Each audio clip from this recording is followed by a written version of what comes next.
বাদরগুলো এখন নেই, তাড়াতাড়ি করে খেয়ে নি বাবা, এলেই আবার বলবে ভাগদে ভাগদে করে সব খেয়ে নেবে। কেন? ওরা নিজেরটাও খাবে, আমারটাও খেয়ে নেবে। তাড়াতাড়ি করে খেয়ে নি বাবা, আবার কোথাও তো রাখাও যাবে না, সেও খুঁজেই নেবে। দিদি, এ দিদি, বাদরগুলো চলেই এলো। আমার একটু সুখ নেই, কিচ্ছু খেতে পারবো না। কোথায় রে?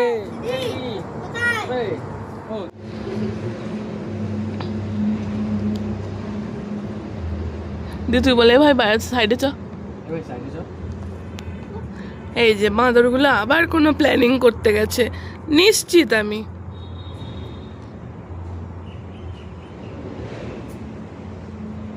তাড়াতাড়ি করে খেয়ে নি বাবা, ওই যে বাঁদরগুলো আসছে, নিশ্চিত কোনো মতলব আছে। তো পায়ে ব্যথা করছে না তো, পাটা টিপে দিয়ে দাঁড়া। আমার চিপস দিয়ে যা। দেখেছো কিরকম চোর এরা, এরা কিছু বলতে না বলতে নিয়ে চলে গেল। তোমাদের বাড়িতেও যদি এরকম চোর ভাইরা থাকে তাহলে এক্ষুনি কমেন্ট করো, নিচে কমেন্ট করো।